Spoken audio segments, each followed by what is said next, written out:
I thought I would try something different. I think I am just gonna let it roll and see what happens. Um, this is a painting that I haven't worked on for a really long time. It was dry, and then what I decided I was gonna do is add some contrast because it's very one note. It's everything's really homogeneous. Um, so I figured I would do some scumbling and some glazing. Um, I'm painting right now in real time. There's no speed painting to this, at least not until the very end. I wanted to actually paint and record my voice at the same time, but I don't really have the equipment for that yet, and it came out terrible. I gotta be honest, it came out really bad, so I thought I would just try to do a similar thing, but with just letting the video play and just chatting. This painting is actually one of my favorites that I've made, which is often the case. Usually one of your favorite paintings is not everybody else's favorite painting. It seems to work that way, and I don't know what the deal is with that, but if you're an artist, you probably can relate. This is one of those paintings I just love, and other people that see it don't quite get it, and that's fine with me. It's art, you know? It's meant to be either you love it or you hate it kind of thing. And now this is meant to be a painting of Elijah from the Bible. And if you don't know the story, well, first of all, I would say it's a really awesome story. It's got everything in it. You're not going to find a movie nowadays that has some of the stories that are in the Bible. But anyway, I really love the moment in the story. Well, if you're not familiar, there is a moment in the story where Elijah is a prophet. He's kind of warning Israel, and Judah. Oh gosh, I'm gonna get in so much trouble for not remembering. But he's basically warning them, hey, you guys are messing up, and God's not happy about it. And it gets so intense for him because the queen is a lady called Jezebel, and she's so I don't know, just awful to him and intimidating to him, honestly, that he kind of just has a moment where he just needs to get away. And also there's a drought and a famine, and God makes a place for him, which is so awesome, you know. And I hope I'm not butchering the story, guys. I'm not a theologian, and I just read the Bible, and I love it, and every time I read it I learn new things. And I haven't read this particular story for about a year now, so I'm a little bit fuzzy on it. But it's, I don't know, there was something so sweet about how merciful and how kind God is. A lot of people say, oh, the God of the Old Testament is so mean, or that, you know, Jesus was nice, and people say all kinds of weird stuff. But in my opinion, I see the same God throughout. So I don't know. But I love that. I love that story, and I love that Elijah is just kind of like in my mind, I see him there in the wilderness, just finally taking a load off and just resting. And then God also provides food for him because there's a famine through the ravens.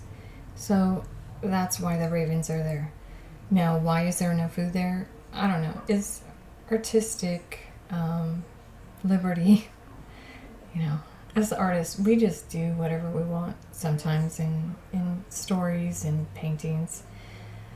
Speaking of which, originally I was going to do a bright red, kind of silky, flowy robe.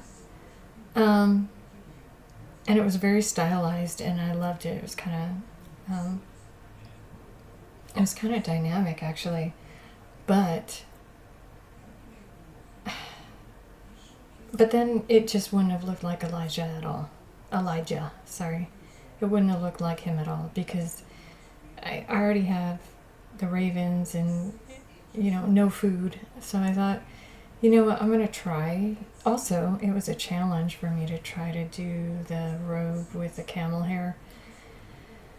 So, I tried to do his garment with the camel hair, which is described in the book, and also he has a leather belt that he wears. I tried to include that too, but I don't know how much detail you can see of that. Now, if you're familiar with the New Testament and not the Old, or maybe just not familiar with the Bible at all, in the New Testament, John the Baptist pretty much wears the same kind of stuff that Elijah wore. Same kind of outfit. They had the same diet, and they were both prophets. But I think that's why there was some confusion for some of the Israelites at the time when John the Baptist came through, because they're like, are you Elijah? They didn't understand. They didn't know what was happening. But anyway, I just think it's beautiful how you can interpret the the New Testament through the Old and vice versa. It's pretty amazing. Anyway, so that's what inspired this painting. Now,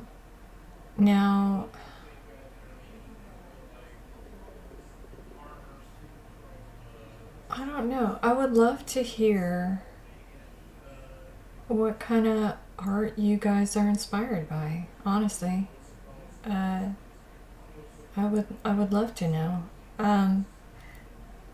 Obviously, I love. Well, I don't know actually if it's obvious. Sorry, guys. I'm acting like you guys already know me, and you really don't. I love the techniques and the style of the old masters. I love it. Now, I don't necessarily paint that way, but I try to take things from their style and apply it in my own art. And then the other art that I absolutely love is comic book art. I love how dynamic it is. I love how structured everything is too, and at the same time how loose everything is. Comic book artists are incredible, guys. They're just so amazing to me. And if there is a comic book artist that's listening to this, which I don't know, I kind of doubt, but you never know. You guys are amazing, truly. Like, just for many years, I would try to emulate comic book art. But I gotta be honest, guys, I'm really a lazy artist. I really am. When it comes to measuring and math, I just, it's not my cup of tea. And I know, and I'm working on it. I am working on it. I know that that's really kind of one of the ways that you can improve your art. So, up until about, I'd say 2 years ago, I would only just paint and draw out of my head. Like I can't say never, but I rarely used any kind of reference. Um, I just kind of would, whatever, just throw it on the page, and it was mostly fantasy art or stuff like that. I don't even have any of my old work anymore because, whatever. Um, but yeah, I did that for pretty much the whole entire time I've been an artist. And so I'm just now, uh, almost at almost 50, because I'm an old lady now. Um, I'm just now starting to want to improve um, my art, which is weird that I'm doing it so late in life, but just goes to show it's never too late. Um, but I really want to get better at structure and perspective and all that kind of thing.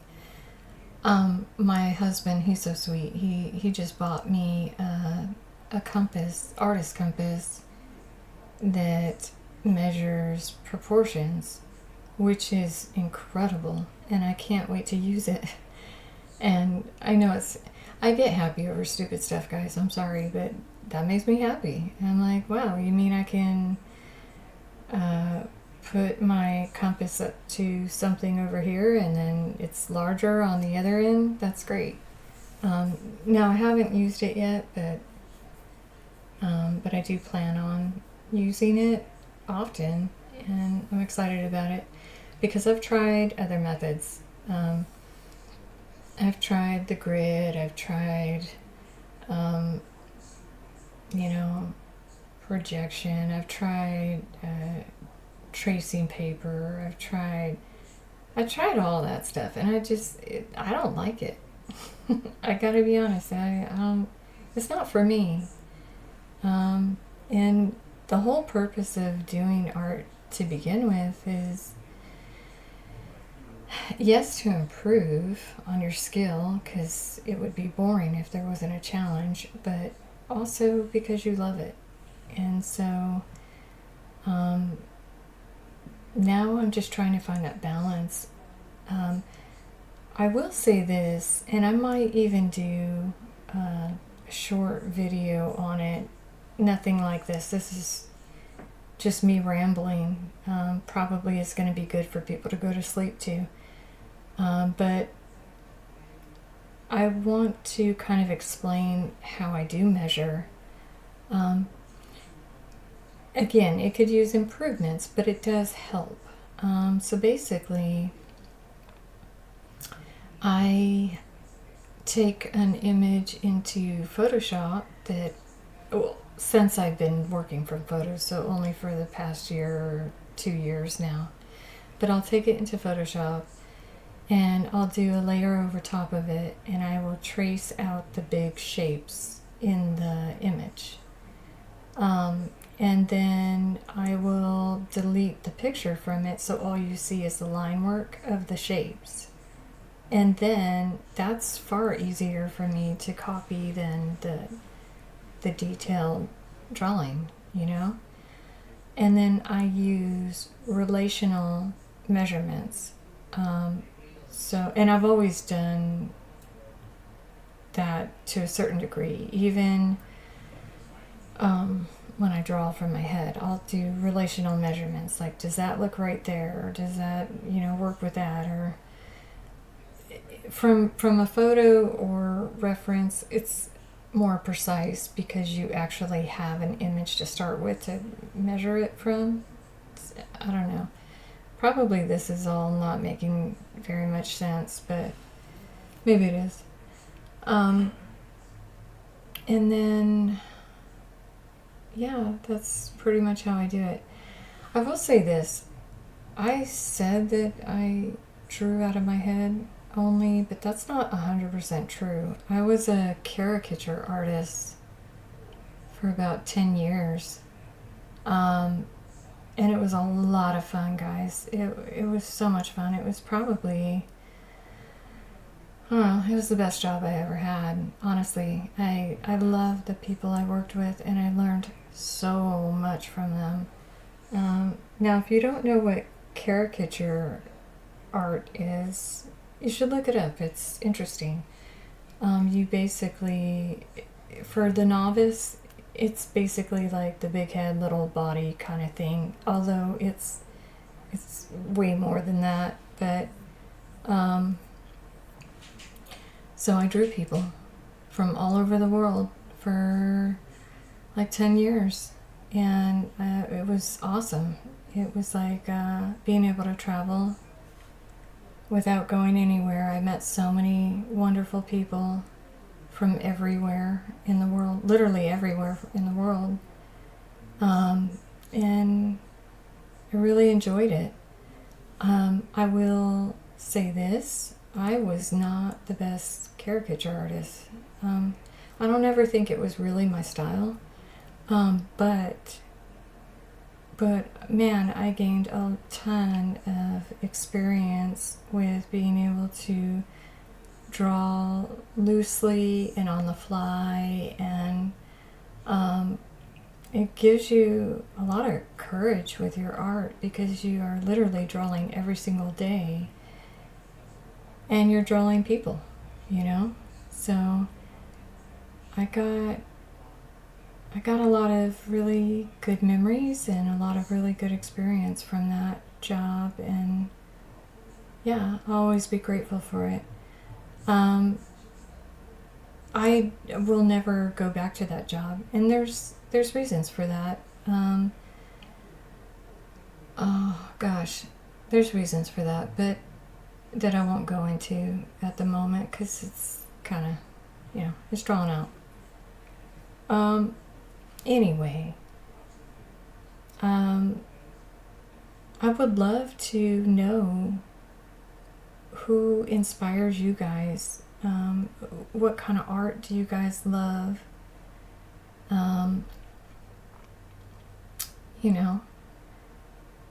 If you have any questions about what I do in my paintings, of course you can ask. I'm still learning a lot. I don't think I'm ever gonna hit a point in my life where I feel like I've figured it out,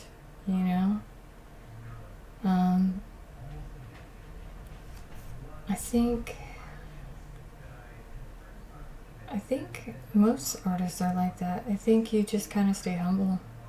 Now, you might get to a point where you love every piece that you do, or you're even you feel proud of it. But I really don't think that most of us ever hit a point where we're like, okay, I've solved art, I think there's always something new you can learn.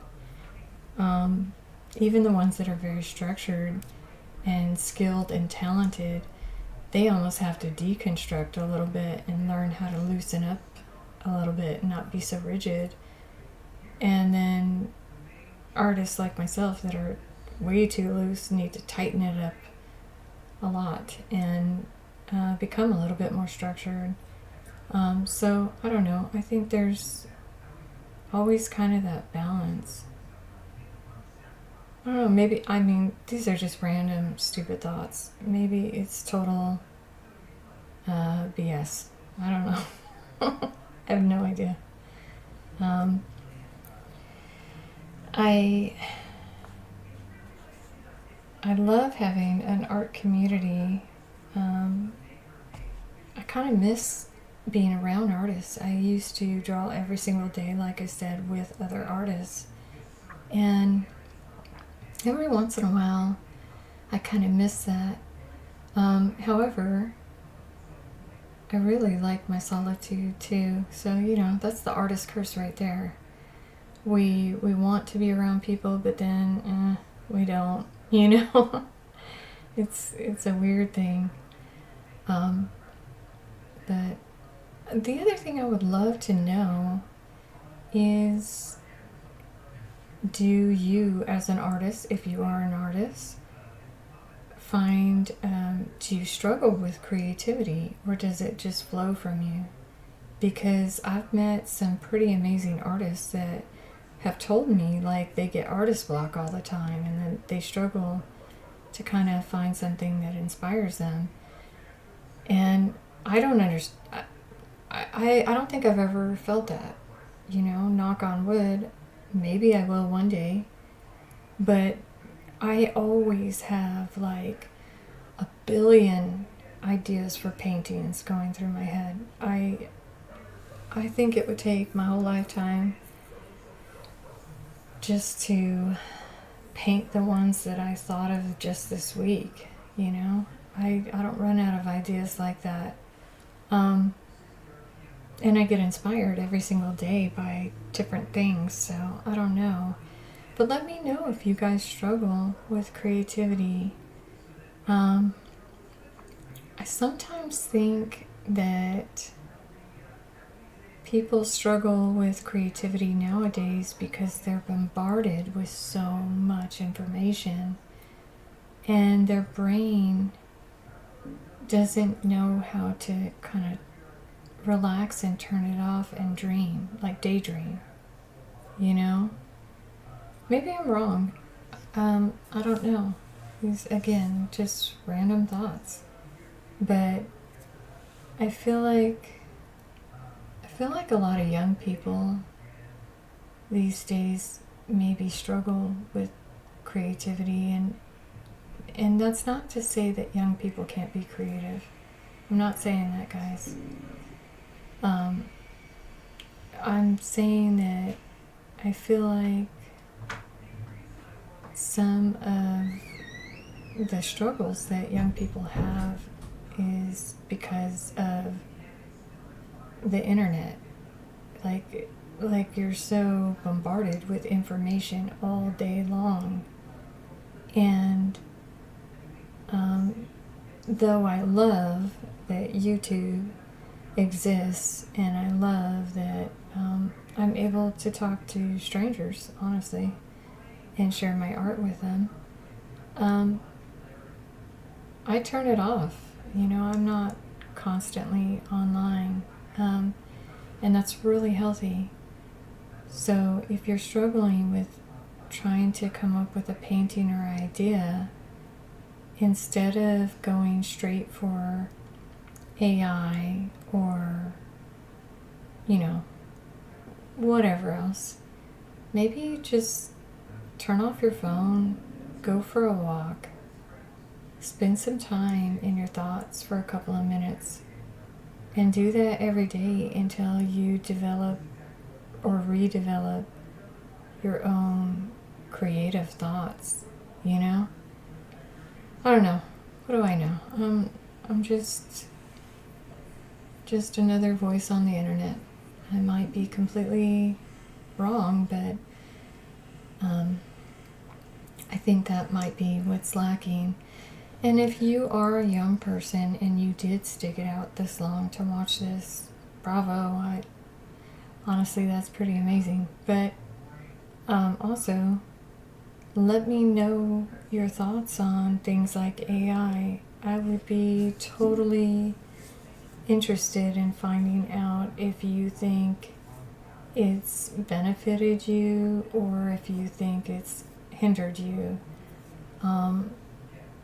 I'd love to know that from everybody watching, whether you're young or old. But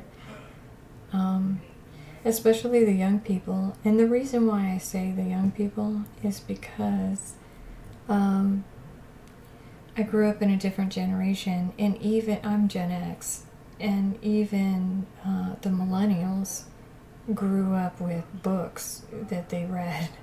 You know, they grew up with Harry Potter. But Gen Z and younger, you know, you guys are just bombarded with so much information all the time. It's no wonder you guys have a hard time with everything, you know? And again, I'm generalizing, guys. I'm not saying every young person is struggling by any means. You know, I know there's some farm kids out there that are doing it up, you know? But I'm just saying that it's been my experience working with some younger people that it seems to be that that's the case. I don't know. And if I'm wrong, that's fine. I'm totally fine with being wrong.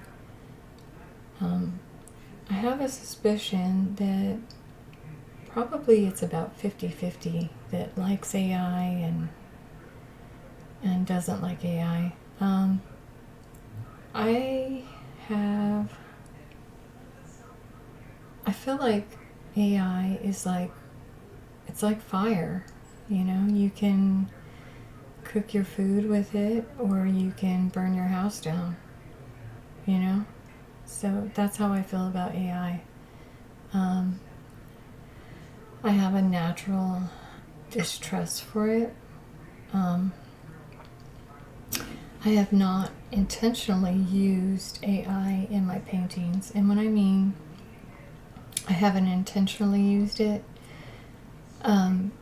occasionally I go online for photo reference, and if I find a pose that looks awesome, and I'll use the pose. It's kind of getting hard to find actual photos to reference, because there's so much AI. But, you know, if that's the case, then a lot of times I'll just get my husband or my son to model for me. And I understand not everybody has access to a family member or somebody that they can get to model for them on the fly. So I can understand why people would use AI for that purpose. However, there's some really good stuff out there, guys. I recently went on to the Metropolitan Art Museum, and they have the best stuff ever for free. You can go on there and go into I'm painting armor right now, and you can download images of armor and weapons and stuff like that for free, and it's amazing. Like, you can basically go to the museum for free. Now, obviously, it's way better to see this stuff in real life, but, you know, if you're a poor kid like I was, that would be amazing. All right, well, I have been talking for a super long time, and I have made this video probably way longer than it needs to be. You can kind of see I did some different things here. I put green, I did a green glaze in the water, and then I did some cool glazes on the rocks. You can kind of tell. And then I did some violet, like a purpley magenta-y color in his clothes, is the best way I could say it, his outfit, for the shadows. And that kind of sums up what I did in the painting, if you were curious. I'm going to leave it at that. I hope you all have a wonderful night, and I don't know. Let me know if you made it through the whole video. If you did, hey, cool. If you didn't, no worries. I understand. I come on YouTube all the time too. Alright, have a blessed night, you guys.